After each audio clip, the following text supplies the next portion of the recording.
GM just dropped almost $1 billion on a brand new V8. Let's skip the warm-ups. Short answer first. If you want that classic rumble now, Ram's bringing the HEMI back for 2026. If you can wait one model year, GM's all-new Gen 6 small block drops for 2027 and could be the torquey king for towing.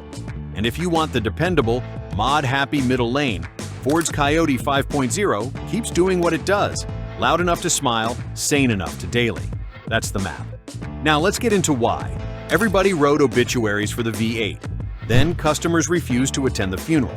Used values stayed hot, order books stayed busy, and the message got through. The sound, the shove, the feel at 2,500 RPM still sells trucks on Saturday mornings. That's why GM quietly shoveled almost $1 billion into US plants for a brand new small block family. Why Ram U-turned and said, "Fine, here's your HEMI back," and why Ford never dropped the Coyote in the first place. The market spoke with cash, not comments. So, what is GM actually building? Gen 6 small block isn't a sticker. It's a ground-up update to a layout that's been money for 70 years. Compact block, cam and block simplicity, short intake runners, and an iron fist torque curve that makes trailers feel lighter than they are. Don't get hung up on fantasy dyno numbers. What matters is where the torque lives. Pushrod small blocks make their grunt early and often, which is why contractors, boat haulers, and people who own a torque wrench love them. GM's move to tool multiple plants for 2027 screams one thing. Full-size trucks and SUVs get fed first, and everything else borrows the secret sauce later. If you mod, this matters. Brand new architecture equals a fresh decade of parts. Ram's play is the opposite kind of genius. Instead of promising a clean sheet V8 later, they're giving you the feels next year. The 5.7 HEMI with a mild hybrid assist is back in the 2026 Ram 1500. Translation? The startup bark people missed, the mid-range shove they told their friends about, and a power band that makes a daily commute feel like a victory lap. Ram didn't pitch a white paper, they brought back a vibe. And it isn't isolated. Dodge is going full V8 across the 2026 Durango lineup, including the 392 and the big mouth supercharged monster. Stellantis is reading the parking lot correctly. Emotion closes deals. Where does that leave Ford? Right where they like to operate, in both lanes. EcoBoost and hybrid for the fuel map, Coyote 5.0 for the faithful, and the nuclear option up top if you've got Raptor R money. The Coyote is a totally different personality. Dual overhead cams, loves to rev, feels lighter on its feet. If you want a truck that's happy burbling home on 87 but wakes up when you stretch its legs, that's the Ford rhythm. And the aftermarket for Coyote is like a neighborhood barbecue. There's always someone who knows a trick. Quick lesson because it's the single biggest mistake I see in comment sections. Stop comparing peak horsepower like it decides everything. Towing, hauling, and daily livability care about area under the curve. A Pushrod V8 with shorter intake paths can hit high cylinder fill at lower RPM, which means meteor torque down low. A DOHC V8 usually breathes better at the top, which means more power as revs climb. That's not better or worse. It's use case. If you tow a camper into headwinds, you'll love torque you don't have to chase. If your happy place is an on-ramp pull or canyon road on a Sunday, you'll love an engine that keeps pulling past 6,000. Another quick tool for your test drive. Watch the tack in your right foot. If you're constantly digging for gears to keep it in the sweet spot, you're a top-end person. If you roll the throttle and the truck just moves, you're a low-end person. Buy the personality that matches your life, not your group chat. Now, there's an elephant here: pricing and incentives.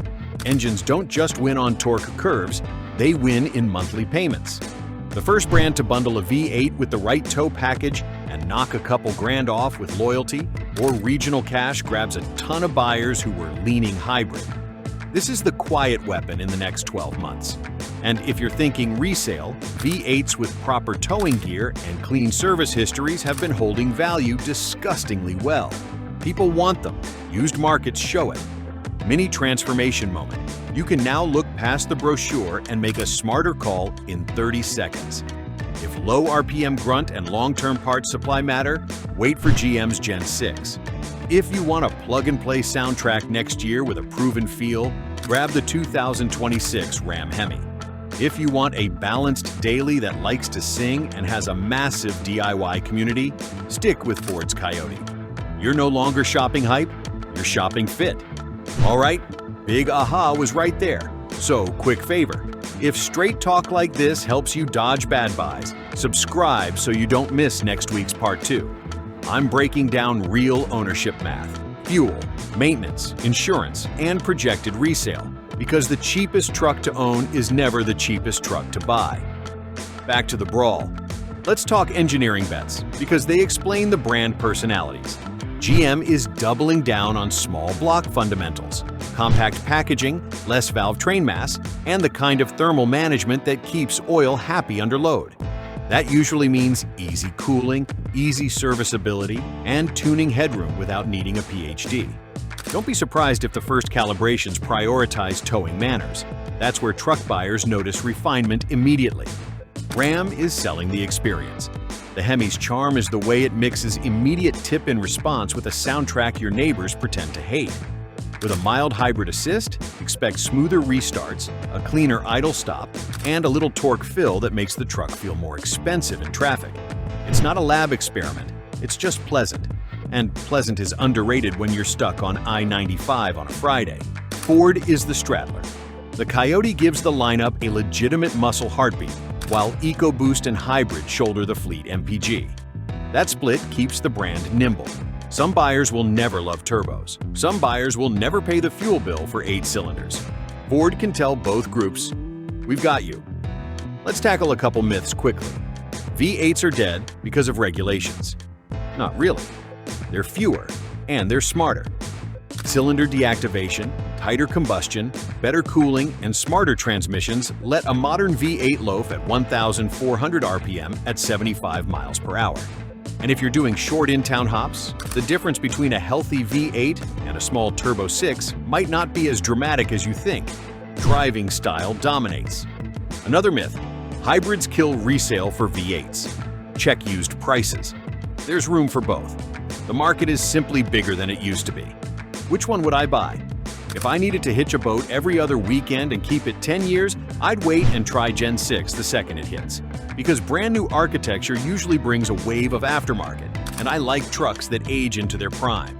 If I wanted a feel-good daily with zero patience left, I'd order the 2026 Hemi the day it opens and call it a win. If I'm splitting miles between family duty and backroad nonsense, the Coyote stays the no-drama pick with a ridiculous parts ecosystem. Before we land this, 3 quick buyer cheat codes. Tow test, not spec test. Book something heavy on your test drive if the dealer allows it, or at least find a steep grade. You'll feel within 30 seconds whether the torque shows up early or hides behind a downshift. Listen for busy shifting. Modern autos are great, but if a truck is hunting constantly to keep the engine happy at highway speeds, it'll wear on you. The one that holds a gear and pulls without drama will feel stronger, even if the brochure says otherwise.